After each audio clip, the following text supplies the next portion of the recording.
Brahma-hit. From the Srimad Bhagavatam, Canto 10, Chapter 47, verses 5 to 8. अन्यथा गोव्रजे तस्या स्मरणीयं न चक्ष्महे स्नेहानुबन्धो बन्धूनां मुनेरपि सुदुस्त्यजः अन्ये स्वार्थकृता मैत्री यावदर्थ विडम्बनम् पुंभी स्त्री सुकृता यद्वत् सुमनः स्वीव षट्पदैः निःस्वं त्यजन्ति गणिका अकल्पं नृपतिं प्रजः अधीत विद्या आचार्यम् ऋत्विजो दत्त दक्षिणाम् खगावीत फलं वृक्षाम् भुक्त्वा चातिथयो गृहाम् दग्धं मृगास्तथारण्यम्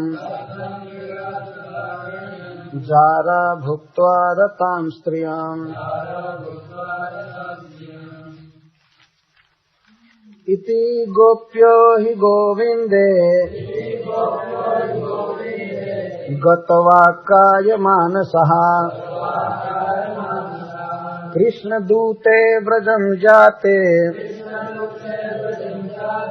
उद्धवे त्यक्तलौकिकः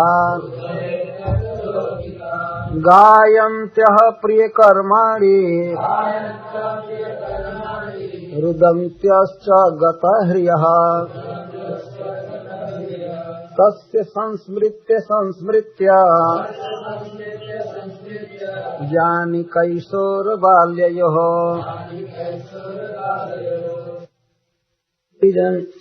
उद्धव जी से कहती हैं कि निश्चित है कि आपका ब्रज में आगमन आपके स्वामी मथुरा नाथ के द्वारा हुआ है, मतलब आप उनके द्वारा भेजे गए हैं और आपको वे अपने माता पिता के पास भेजे हैं उनका प्रिय करने के लिए, हम लोगों का प्रिय करने के लिए नहीं, क्योंकि हम उनके स्मरण के योग्य नहीं है। तो इस पर एक प्रश्न होता है कि ठीक है आप लोग उनके स्मरण के योग्य नहीं हैं, तो नंद महाराज और यशोदा कैसे स्मरण के योग्य हैं? तो इसी का उत्तर देते ही कहती हैं कि बंधु नाम स्नेहानुबंध मुने अपि सुदुस्त्यज। बंधुओं का जो स्नेह होता है अपने देह के संबंधी के प्रति वो सुदुस्त्यज होता है। इसमें नंद महाराज और यशोदा के प्रेम का वर्णन वो कर रही हैं। श्री कृष्ण उनके बंधु, उनके देह से उत्पन्न है। तो इस संसार में स्वाभाविक देखा जाता है कि देह से जो उत्पन्न हुआ है उसमें प्रीति रहती है, प्रेम रहता है, स्नेहानुबंध रहता है। यहाँ तक कि मनुष्य की बात छोड़ दीजिए, पशु पक्षी तक में देह के संबंधी में स्नेह पास रहता है और अन्यों के साथ जो मित्रता होती है वो अर्थकृता होती है और बंधुओं के साथ जो स्नेह होता है वो अर्थकृत नहीं होता है, अपने आप होता है। लोक में देखते हैं बच्चा कितनी भी गलती करे, कुछ भी करे, लेकिन माता पिता का सहज स्नेह होता है क्योंकि वो बंधु है, देह का संबंधी है। और अन्येषु अर्थकृता मैत्री, अन्येषु जो देह संबंध से व्यतिरिक्त लोग हैं उनके साथ यदि कोई संसार में मित्रता जोड़ता है तो अर्थकृता मैत्री होती है। अर्थ का अर्थ प्रयोजन, मतलब, अपने मतलब से की जाती है। तो मानो उद्धव जी कहें कि ठीक है, जब तक मतलब नहीं सधता है, जब तक प्रयोजन सिद्ध नहीं होता है, तब तक तो मैत्री रहती है ना। तो श्री गोपीजन कहते नहीं नहीं, वो भी मैत्री नहीं रहती है। मैत्री विडम्बनम, अर्थ विडम्बनम, जावद अर्थ विडम्बनम। विडम्बनम का अर्थ है अनुकरण, नाटक। जब तक अर्थ नहीं सधा है तब तक कोई किसी से प्रेम करते हुए देखा जाए तो वह प्रेम नहीं है, प्रेम का अनुकरण मात्र है। और जब अर्थ सध जाता है तब तो अनुकरण तक नहीं होता है। पहले तो अनुकरण कर रहा था विडम्बनम, लेकिन अर्थ अपना मतलब सध गया तो मतलब निकल गया तो पहचानते नहीं। और अपना अर्थ सध गया तो बस जाइए, और वो भी अनुकरण भी खत्म हो गया। श्री गोपियों ने वास्तव में प्रीति का, स्नेह का उद्घाटन किया और उन्होंने सिद्ध कर दिया कि हमारा स्नेह कृष्ण के प्रति सच्चा है, लेकिन कृष्ण का प्रेम हम लोगों के प्रति सच्चा नहीं। तो संसार के प्रेम का क्या स्वरूप है, इसका उद्घाटन प्रेम में गोपीजन कर रहे हैं। यद्यपि वे विरह में बोल रही हैं, दुख में बोल रही हैं, लेकिन उनके मुख से इतना सुंदर ये विवरण निकला है। क्या यह सत्य है? आप बताइए, जो ये कह रही हैं कि जो बंधुओं के साथ स्नेह होता है वो निरुपाधिक होता है, अथवा उसको अगर औपाधिक मानिए कि उपाधि से हो रहा है, कारण से हो रहा है, तो देहोपाधि से होता है, देह के कारण हो रहा है, स्नेह, मित्रता हो रही। इसीलिए कोई व्यक्ति मुनि हो जाता है, आत्मा राम यहाँ तक की हो जाता है, लेकिन जब तक देह है उसको, तब तक देह के संबंधियों से वो फंसा रहता है। देह का ऐसा मतलब, आज ही किसी से पूछा जाए तो किसके हो, प्राय कहीं फार्म भरने जाइए, कुछ भी करने जाइए तो पहले पूछा जाएगा किसके देह के साथ संबंध है, कौन तुम्हारा पिता है। अब तो पासपोर्ट वगैरह में माँ का नाम भी लिखना पड़ता है, माँ कौन है, पिताजी कौन है। वहां पर अब अन्यों के साथ संबंध लिखने का कोई फार्म में जगह नहीं। देह के अलावा भी तो बहुत बहुत संबंध है ना इस संसार में। खास करके स्त्री पुरुष का जो संबंध है वो देह का संबंध नहीं है। तो गोपीजनों के कहने का आशय है कि जो देह का संबंध है उसमें तो स्वाभाविक प्रीति चलती है, और देह का संबंध नहीं है तो उसमें प्रेम लोग नहीं करते हैं, करते हैं तो नाटक करते हैं। तो देखा गया है कि कोई स्त्री सब प्रकार से पति की सेवा कर रही है, लेकिन थोड़ी सी गलती हो जाए तो लोग छोड़ देते हैं स्त्रियों को। ऐसा देखा गया है संसार में। और देह के साथ इतनी ममता है, अहंता है कि देह से अगर देह का संबंधी है तो बहुत प्रिय से पुत्र, जो बंधु हुआ उसके साथ बंधन। तो मुनियों के लिए भी देह के संबंध का पास छोड़ना कठिन है।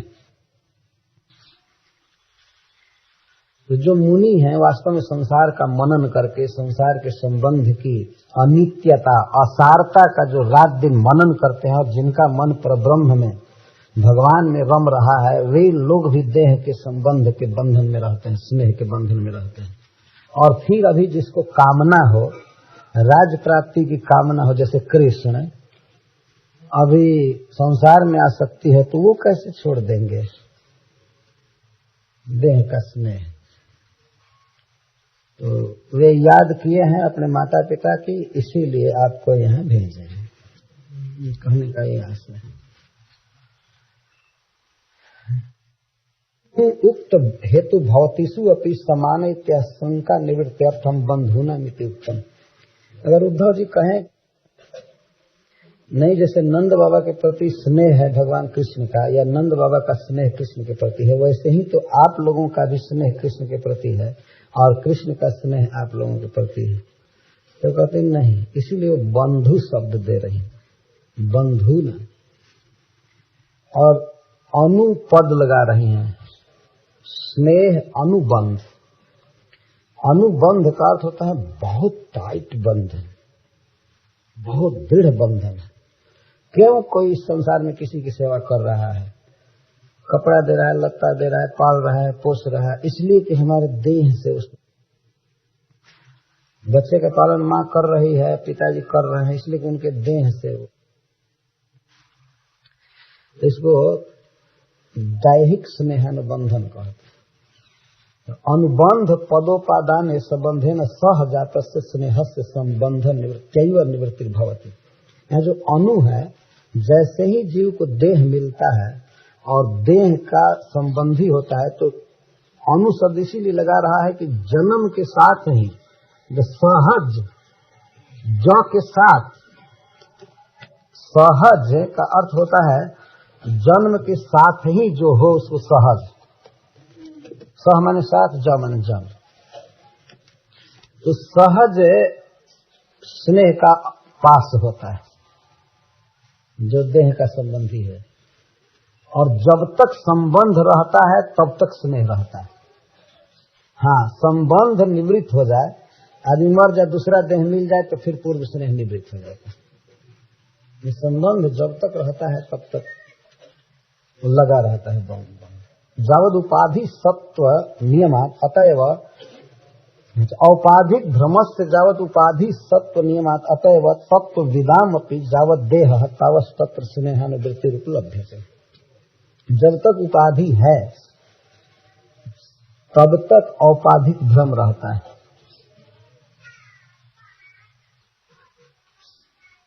उपाधि जब तक है तब तक औपाधिक भ्रम रहता है।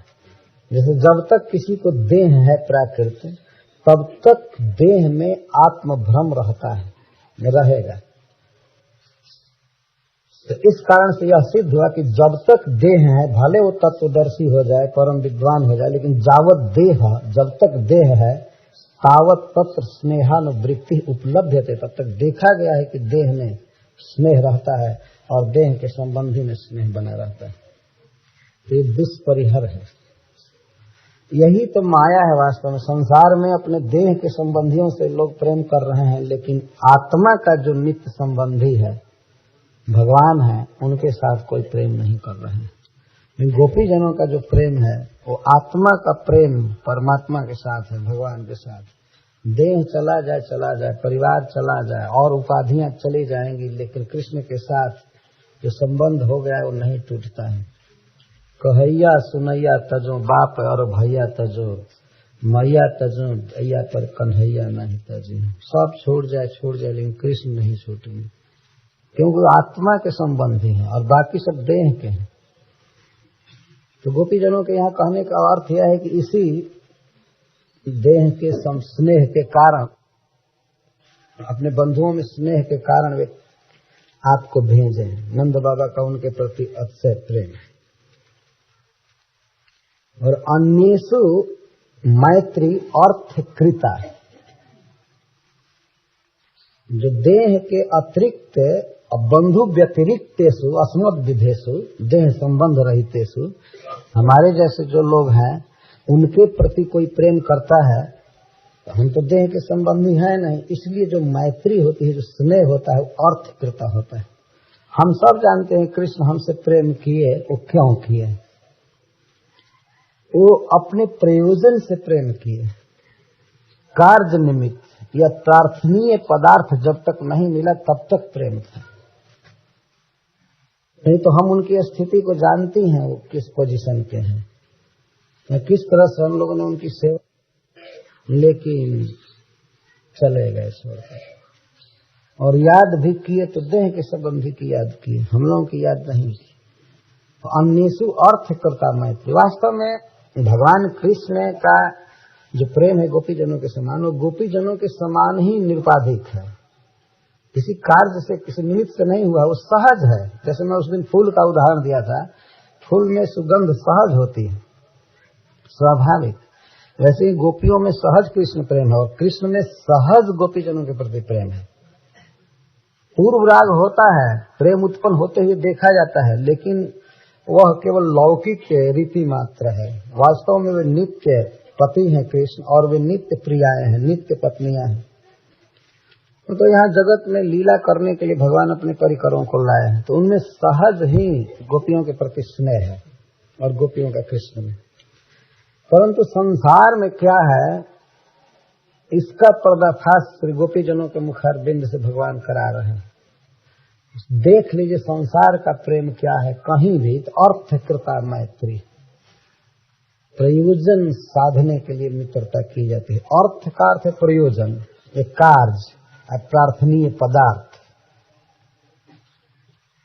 लेकिन बंधुओं के साथ जो प्रीति की जाती है वो किसी खास कार्य के लिए नहीं, स्वाभाविक।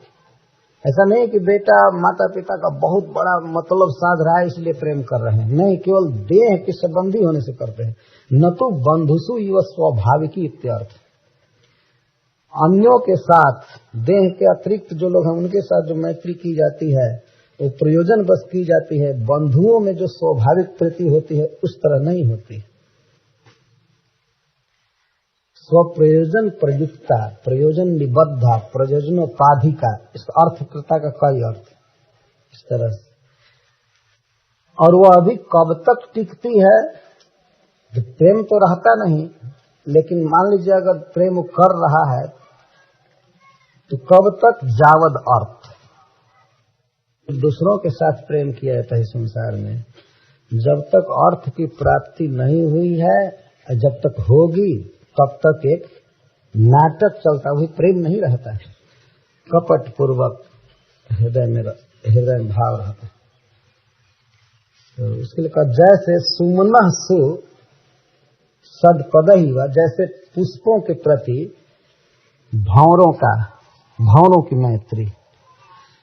तो वास्तव में पूछा जाए क्या पुष्पों से भंवरों की मैत्री होती है?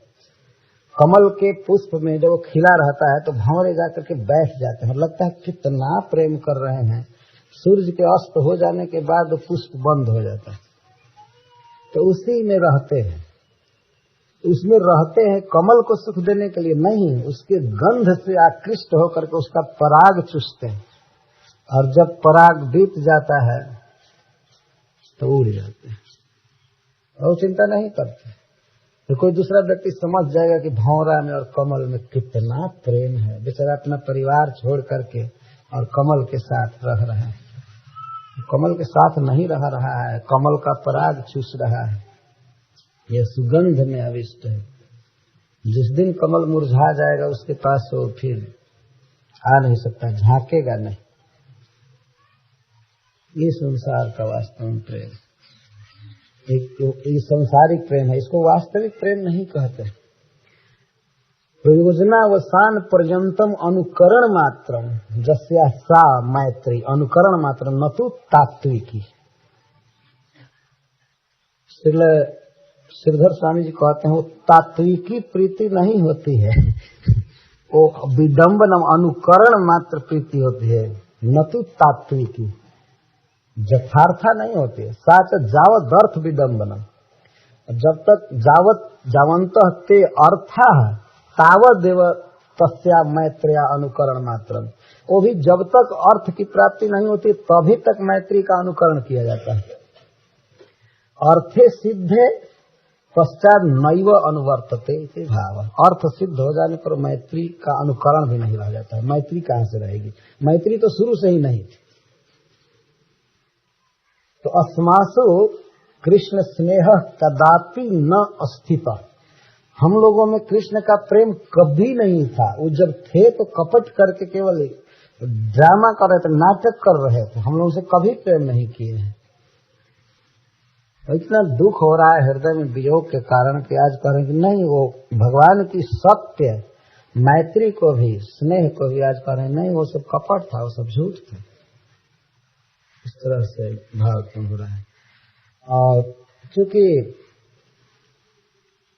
अपने पर यह बीता है, इसलिए स्त्रियों के प्रति पुरुषों के द्वारा जैसे की गई मैत्री, आवेश में दोषारोपण चूंकि कृष्ण पर करना है तो ऐसे कर। स्त्रीषु तुम भी, स्त्रियों में पुरुषों के द्वारा जिस प्रकार मैत्री की जाती है,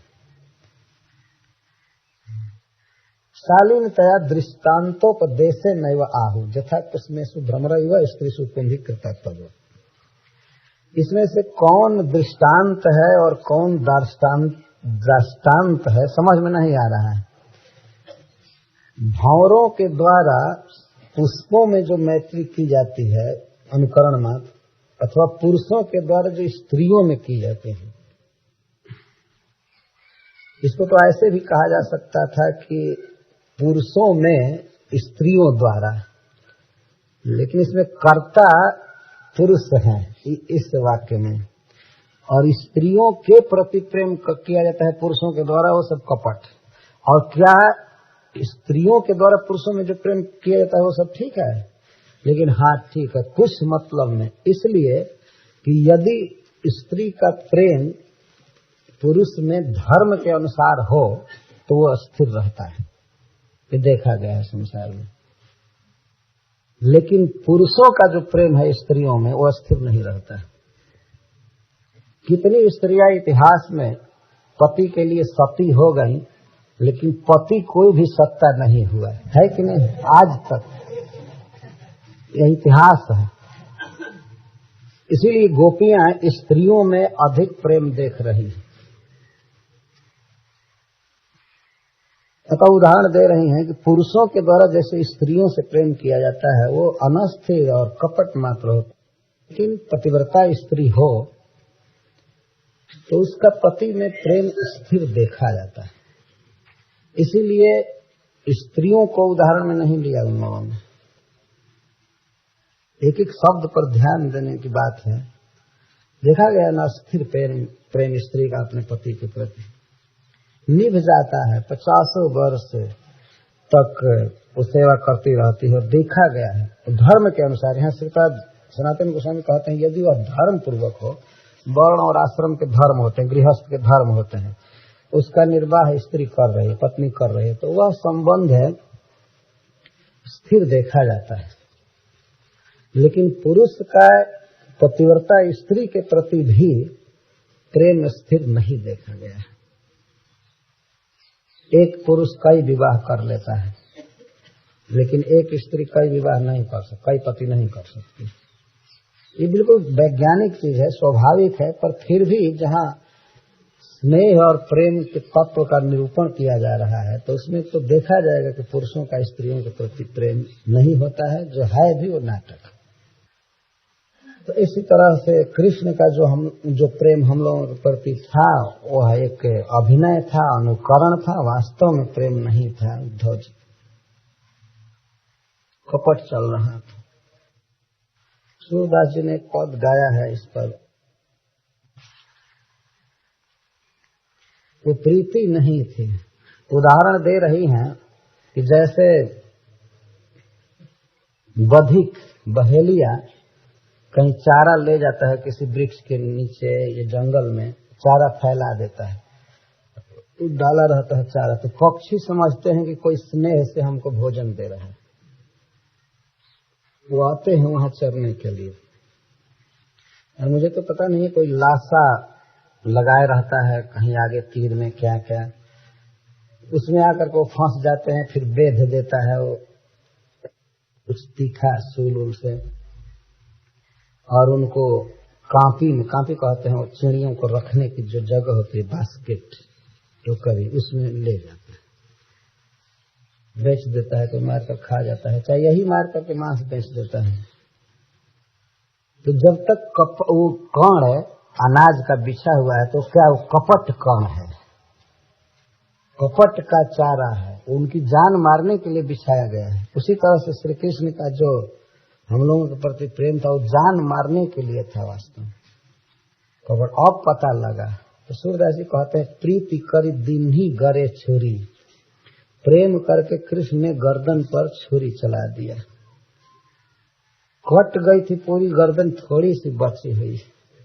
प्रीति करी दीन्ही गरे छुरी, जैसे बहेलिया पक्षी को फंसा करके लाता है और बाद में उसकी गर्दन को काट देता है। उसकी गर्दन काटने में आसान होता है, पतली गर्दन होती है पक्षी, तो प्रीति वो कहीं जाएगी, चारा डाल करके फंसा करके और फिर छुरी चला दे गर्दन पर। तो प्रीति कर दीन्ही गरे छुरी, जैसे बधिक चुगाए कपट कन, जैसे कोई बहेलिया कपट का दाना चुगा करके पाछे करत बुरी, पीछे बहुत बुरी हालत करता है। तो ठीक है, आप ऐसा कह रही हैं, तो श्री कृष्ण क्या बहेलिया का काम कर रहे हैं? तो श्री कृष्ण तो बहेलिया है, बधिक है। मुरली मधुर चेप कर कांपी, मुरली जो मधुर है वही है लाशा। लाशा में जैसे वो पक्षी सट जाता है, फंस जाता है, ऐसे कोई भी व्यक्ति जो मुरली सुनता था वो फंस जाता था। और खास करके मनुष्य को भी जब वह कहीं फंस जाता है कि किसी के पेच में पड़ जाता है, तो कहते हैं ना, कौन चिड़िया फंसी। आदमी को भी चिड़िया ही कहते हैं, चिड़िया फंसाना है। तो श्री गोपी जन भी ऐसे ही कह रहे हैं। तो वो बधिक है, मुरली जो है वो लाशा है, और उसका जो हाथ है सुंदर सुंदर हाथ, वो कांपी है। कांपी कहते हैं यहाँ पर बांस की तीली। क्या है तीली? वो बास्केट तो नहीं कहते हैं, बांस की जो भी। मोर चंद्र टटवारी, टटवारी कहते हैं कहीं बहैया छिपा रहता है, छिप कर। मोर पंख जो है यही इसके छिपने की जगह।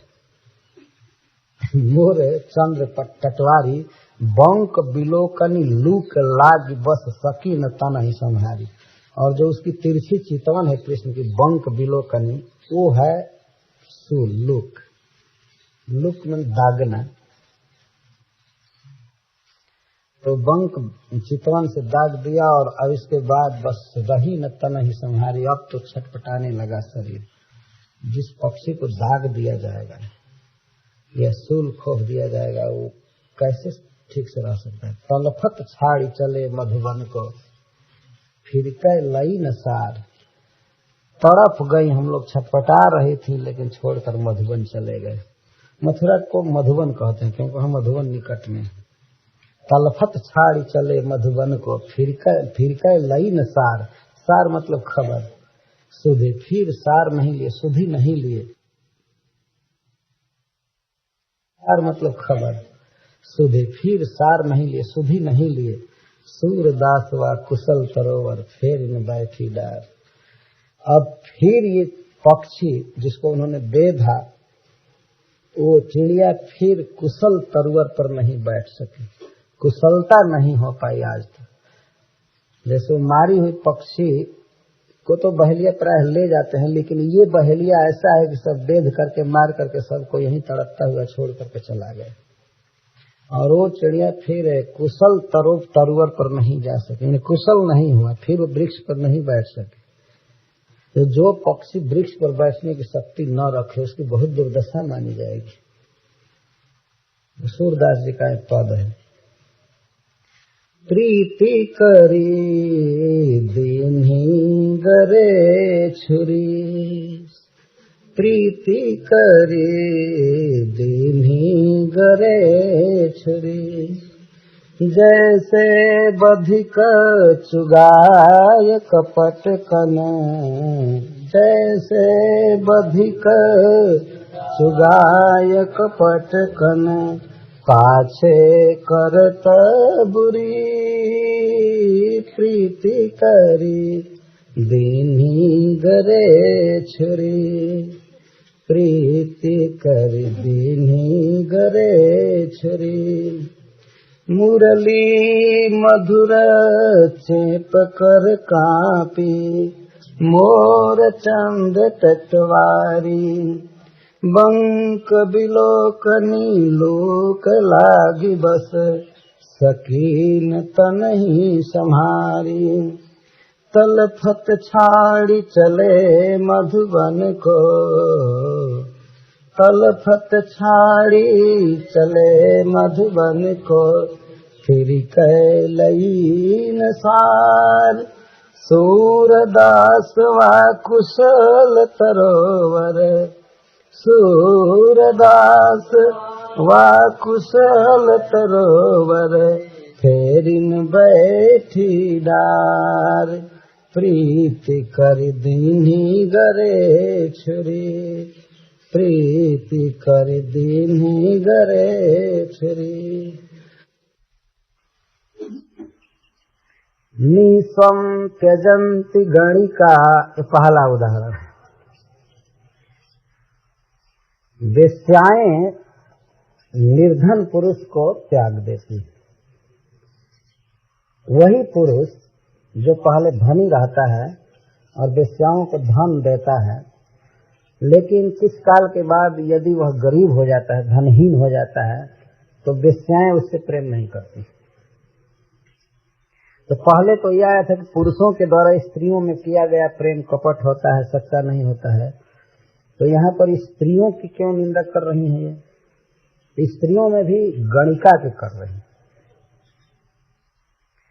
और श्रीपाद सनातन गोस्वामी पाद जी कहते हैं, जब इन लोगों ने कहा कि स्त्रियों के प्रति पुरुषों के द्वारा किया गया प्रेम तात्विक नहीं होता, यथार्थ नहीं होता, तो शायद गोपियों को ऐसा लगा कि ये बात हम लोग उद्धव से कहेंगे तो ये कहेंगे कि स्त्रियों की पक्ष कर रही हैं, स्त्रियों का पक्ष कर रही हैं। इसीलिए स्त्री का भी प्रेम पुरुष से सच्चा नहीं होता, इसको कह रही है, आशंका करके हमारी कहीं बात गलत न हो जाए। तो निःस्वम त्यजंती गणिका, गणिका वेश्या को कहते हैं। गणिका का अर्थ होता है जो गिने। वेश्या के पास कई पुरुष आते हैं तो इसलिए ये आएगा, वो नहीं आया तो ये आएगा, वो नहीं आया तो ये आएगा, गिनती रहती है, इसलिए गणिका का। गणिकाओं का जो संबंध है पुरुष के साथ, वो अपने स्वार्थ के लिए, पैसा के लिए, धन के लिए। इसीलिए जब वो निःस्वम, स्वम धन, जब निर्धन हो जाता है, और वही व्यक्ति जो पहले वेश्या को बहुत धन दिया है, परंतु अब धन उसके पास नहीं रह जाता है, तो उस व्यक्ति से वेश्या का प्रेम नहीं रहता है। अखंडानंद सरस्वती ने अनुवाद किया, धत्ता बता देती है धत्ता बता देती है, इतना ही चाहती है, क्योंकि उसको पैसा से प्रयोजन है, पैसा वाले से नहीं। पैसा वाले से वो नाटक मात्र होता है उस समय, जब तक उसके पास पैसा रहता है, लेकिन पैसा खत्म हो जाता है तो त्यजंती, ये त्यजंती सब जगह लगेगा। गणिका निःस्वम त्यजंती, प्रजा अकल्पम निरपतिम त्यजंती। प्रजा समझते नागरिक, देशवासी, तो तब तक राजा को स्वीकार करते हैं जब तक राजा प्रजा का पालन करता है, समर्थ रहता है, धन होता है उसके पास, पालन की शक्ति होती है, बहुत तरह से पालन किया भी है, नहर बनवाना और क्या क्या करना, अकाल के समय अनाज बांटना, सीमा पर मिलिट्री खड़ा करके और सुरक्षित रखना प्रजा को, इस तरह से राजा पालन करता है। एक बार ये सूरतदास गा रहे थे, यहाँ के विदूषक वो गा रहे थे कि धरती से सोना उपजे कुदरिया के होख से, देशवा आजाद बा तलवरिया के नोक से। देश में हम लोग सुख से खा रहे हैं, पी रहे हैं, भागवत सप्ताह कर रहे हैं, पर कुछ जवान खड़े हैं सीमा पर और वे हमारी रक्षा कर रहे हैं। तो देशवा आजाद बा तलवरिया के नोक से, तलवार के नोक से देश आजाद है। ये राजा का कर्तव्य है कि वह बाहरी आक्रमण को रोक करके और हमारी सुरक्षा करता है। लेकिन जनता ऐसी है ओहो कि राजा कितना पालन किया है, क्या किया है, उसको नहीं देखती है, राजा से प्रेम नहीं करती है, पालन करवाना चाहते हैं कि हमारा पालन कर दे, हमारा कुछ कर दे, लाखों लांछन सह करके, अखबार में लाखों आलोचना सह करके राजा पालन करता है। लेकिन प्रजा थोड़ी सी बात के लिए, जब प्याज आलू के चलते वो राजा को हटा सकती है, तो और क्या नहीं कर सकती है। अभी ताजी घटना हुई है इसलिए मैं कह रहा हूँ।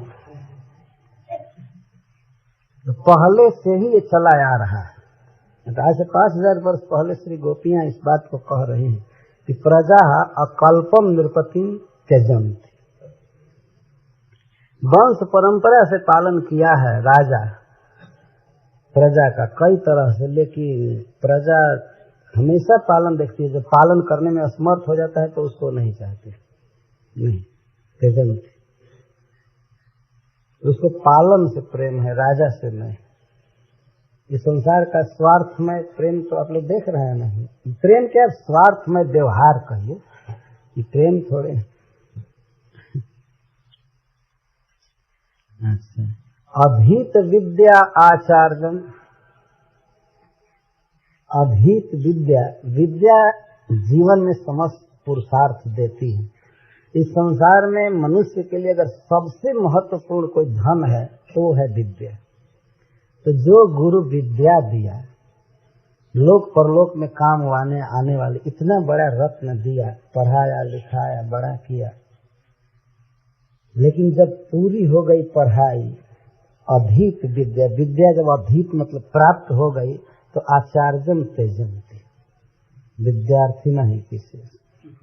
विद्यार्थी लोग आचार्य को छोड़ देते हैं, तो पूछते भी नहीं है कि इस समय उनको हार्ट अटैक हो गया है, क्या हो गया है, कैसा हो गया है, कि बुढ़ापे में कैसा दुख भोग रहे हैं, कुछ नहीं।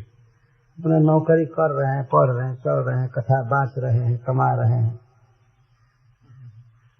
और जिससे विद्या पढ़े हैं उसकी खोज खबर नहीं लेते, छोड़ देते। तो उनको विद्या से मतलब है, आचार्य से नहीं। लेकिन जब तक पढ़ रहे थे तब तक तो हो कहते थे, गुरुजी हम आपको छोड़कर कहीं जा ही नहीं सकते। लगता था बहुत प्रेम है, बहुत प्रेम है, जिसे खुश होकर के वो पढ़ा दे हमें, और पढ़ा दिए बस जाओ। कोई प्रेम नहीं रहा। कौन कितना दिया है उसके अनुसार कम से कम तो व्यवहार करना चाहिए। आचार्य सबसे महत्वपूर्ण वस्तु देता है शिष्य को, सबसे महत्वपूर्ण।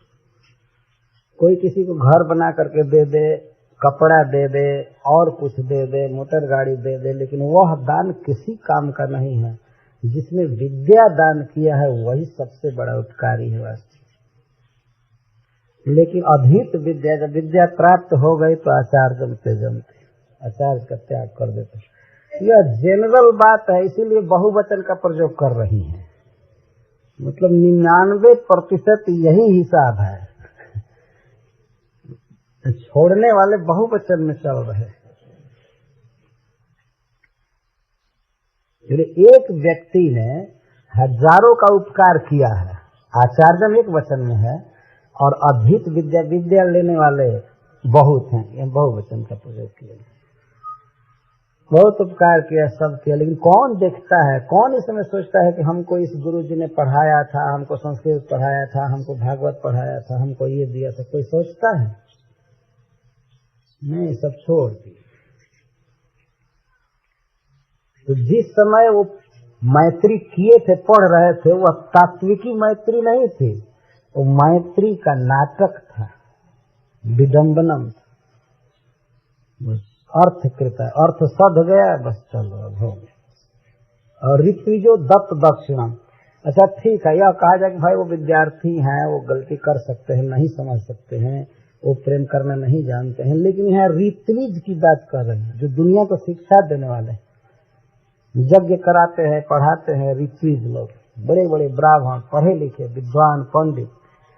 लेकिन जजमान जब उनको दक्षिणा दे देता है, दत्त दक्षिणम जजमानम, दक्षिणा उनको मिल गई, तो इसके बाद अब जजमान मरा कि उसके घर में आग लगाए, कभी सुध ही नहीं लेते, क्योंकि दक्षिणा से मतलब होता है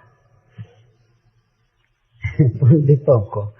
जब पंडितों की, विद्वान शास्त्रज्ञों की ये हालत है, तो उनका प्रेम भी किसी के प्रति नहीं। श्री कृष्ण जैसे क्या प्रेम करेगा? विचार करने की बात है, बाह्य दृष्टि से वो कह रही हैं, लेकिन भगवान का प्रेम तो उनके प्रति नित्य है, सत्य। ऋत्विजो दत्त दक्षिण, ये तो हम लोगों ने देखा है कई बार। ऋत्विज लोग आए, जग योग कराए, सब किए, और घर में रहते भी है, प्रसाद भी लेते हैं, लगता है कि इस परिवार के साथ नित्य जुड़ गए। लेकिन दक्षिणा मिल गई, चले गए, और 10 बरस से एक बार फोन भी नहीं किए कि कैसे हैं, क्या है, और नए नए जजमान की खोज में रहते हैं जहाँ दक्षिणा मिले। अथवा दत्त दक्षिणम का अर्थ है कि बेचारे की जितनी शक्ति थी जजमान की एक बार दे दिया और अब शक्ति नहीं है तो उसके पास नहीं जाते हैं। अब नया धनी जजमान कौन है उसको फंसाते हैं। तो फंसाना और पैसा लेना ये प्रेम है? बताइए। और जाएंगे उसके बच्चे से कहेंगे बेटा कैसे हो, ठीक है, आराम से रहना, ये करना वो करना, बाहर मैत्री विडम्बना। और पैसा जजमान लोग देते हैं, नहीं नहीं नहीं कोई जरूरत नहीं है, पैसा नहीं चाहिए। ये मन में इच्छा होती है कि और अधिक दे। कि बाहरी व्यवहार जो होता है वो होता है कि ओह कितना प्रेम है। गोपीजनों को सब पता है संसार का, तो उनका जो प्रेम है भगवान के साथ वो निरुपाधिक है, किसी कारण से नहीं है तो है। इस संसार में इस तरह की बात है। तो यहाँ पर श्रीपाद सनातन गोस्वामी जी लिखते हैं कि जो पढ़े लिखे पंडितों के विद्वानों की ये दशा है, तो अन्य की क्या होगी कि स्वार्थ से मैत्री का नाटक करते। दत्ता दक्षिणा जेल तम जजमानम ऋत्विज याजका त्यजंती कदाचित अदत्ता दक्षिणा जेन तम तत्समीपम अपनी न गच्छन्ति। अगर दक्षिणा नहीं दिया है तब तो मतलब त्यागने की बात तो बहुत दूर, त्याग तो देते ही कभी पास भी नहीं जाते। दक्षिणा दे दिया है फिर भी उसका त्याग तो करते हैं, कभी कभी ऊपर से घूम आते हैं। इस शहर में गए हैं तो जजमान दिया था कुछ, चलो उसको भी कुछ फोन कर ले, घूम ले, ऐसा कर लेते हैं। लेकिन जो नहीं दिया है तब तो इस तरह की बात। आचार्यम ऊपर, आचार्य किसे कहते हैं? संस्कृत का एक श्लोक है, उपनीयत यह शिष्यम वेदम अध्यापयेत् द्विजः सरहस्यम तदंगम च तमाचार्यम प्रचक्षते। जो शिष्य का उपनयन संस्कार करके और उसको रहस्य और अंग के साथ वेद पढ़ाता है उसको आचार्य कहते हैं। यहाँ लिखा गया है, यह आचार्य का अर्थ है। आजकल तो केवल शब्द लगा दीजिए, किसी में आचार्य बस आचार्य हो गया, किसी में गुरु शब्द लगा दीजिए उसी दिन गुरु हो गया। तो कोई नहीं पूछता है कि गुरु का क्या मतलब हुआ क्या हुआ, ऐसा कोई नहीं पूछता है। बस आचार्य शब्द लग जाना चाहिए। और कोई भी एक आदमी चालू कर दे कहना है तो सियार जैसा हुआ हुआ, एक जगह एक हुआ कहता है तो एक जगह हुआ कहता है। एक कोई आचार्य कह दिया तो हाँ आचार्य आचार्य आचार्य, वाह आचार्य, आचार्य इतने सरल हो गए। आचार्य की परिभाषा उपनीयत तो यह शिष्यम वेदम अध्यापयेत् द्विजः सरहस्यम तदंगम च तमाचार्यम प्रचक्षते इति उक्तम। स्वयं सर्व पुरुषार्थ हेतुभूत विद्या प्रदायकत्वात् परमोपकारिणम आचार्य, जिसने समस्त पुरुषार्थों को सिद्ध करने वाली, प्राप्त कराने वाली विद्या को दिया है, वो परम उपकारी आचार्य को भी विद्यार्थी छोड़ देते हैं, उपकारी को छोड़ देते हैं। और अब तो ये आचार्य को छोड़ने की बात आई और आचार्य लोग छोड़ देते हैं जजमान को, ये भी बात आ गई। वो रीति का अर्थ भी आचार्य ही लगभग होता है। ये आचार्य तब बनता है जो पर्सनल पढ़ाया हो। और रीतिज का अर्थ है कुछ शादी विवाह कराना, कर्मकांड कराना और सब पूजा पाठ कराना, यज्ञ कराना, वो कराता है वो रीति।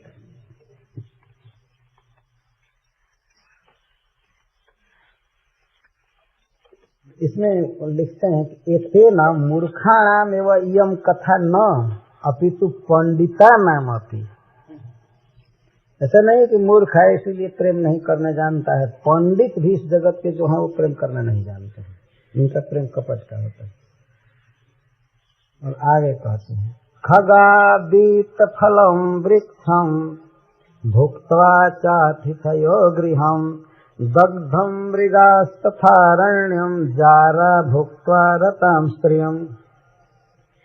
वीत फलम वृक्षम खगा त्यजंती। वीत फलम वृक्षम, विगत फलम वृक्षम, विगतानि फलानि जस्मा तम वृक्षम, जिसके फल पूरा पूरा बीत गया, एक भी नहीं रह गया है, उसको विगत फल वीत फलम कहते। गत फलम, वीत फलम दोनों का एक ही अर्थ। खगा पक्षी, खगा का है एक स्पेशल भाव चक्रवर्ती पाजी करते हैं। खे भ्रमंत, आकाश में जो भ्रमण करते हैं देखते रहते हैं कौन वृक्ष में फल है कौन में नहीं है, तो जिसमें फल होता है उसी पर बैठते हैं। भले बगीचा का माली उनको उड़ाता रहे लेकिन देखते हैं तो आकर बैठ जाते हैं उससे वृक्ष पर आते हैं। तो खग इसीलिए कहा गया उनको। खे भ्रमंत फलानी दृष्टवा तदर्थम आगता, फल देख करके और पहुंच जाते हैं। चे चे चे चे करते हुए आते हैं और खाते हैं।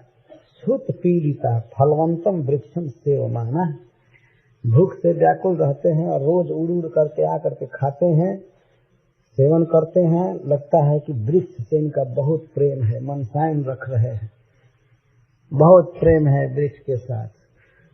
परंतु तद अपगमे, जब ही फल का अपगम होता है बीत जाता है तो तम वृक्षम त्यजन्ति, छोड़ देते। तो उनको फल से प्रेम था, फल से मतलब था, वृक्ष से नहीं। लेकिन उस समय वृक्ष पर ऐसे बैठते थे जैसे लगता था इसके परिवार के हैं, यही रहते हैं, यही रहते हैं, यही जीवन मरण है इनका। तो खाने के लिए टिके हुए हैं वृक्ष का फल, और फल बीता बस चले। त्यजन्ति अतिथय, यहाँ फल से उपलक्षण भी लेना चाहिए कि छाया व्यर्थिन तद रहितम इत्यस्यापिदम उपलक्ष्य। फलार्थी फल बीतने पर चला गया, और यदि छायार्थी है तो जब पता होता झड़ गया तो छाया नहीं रहा तो वो भी वहां से डेरा डंडी हटा लेता है, भी उस वृक्ष से प्रेम नहीं करता। और जब जरूरत होती है छाया में रहने की तो कोई आता है तो कहता है दत्वन भी मत तोड़ो, इसमें इसे मत करो। लगता है कि जैसे उसका बहुत बड़ा प्रेम है, और प्रेम है तो उसमें जब छाया न रहे तब भी रहो, रक्षा करो। लेकिन नहीं, वो छाया और फल से जब तक मतलब है तब तक है, नहीं तो इसके बाद नहीं। अतिथय और अतिथिगण, दो प्रकार के अतिथि होते, उनको अभ्यागत भी कहते हैं, अतिथि भी कहते हैं। तो कुछ लोग निमंत्रण से आते हैं और कुछ लोग भूख से व्याकुल होकर किसी गृहस्थ के घर पर आ जाते हैं। ऐसे चल रहे हैं, भूख लग गई तो सोचे चले यहाँ खा ले। तो किसी अतिथि के यहाँ निमंत्रण से, किसी गृहस्थ के यहाँ निमंत्रण से या भूख से लोग आते हैं, अतिथय बहुवचन में। भोजनार्थ में वयागता, भोजन के लिए ही आए हैं अतिथि उस गृहस्थ के घर पर। लेकिन भोजन के लिए आते हैं तो भोजन से पहले इतना प्यार प्रकट करते हैं गृहस्थों के प्रति, तो बहुत एक्सपर्ट होते हैं, बहुत प्यार प्रकट करते हैं। लेकिन भुक्तवा जब खा लेते हैं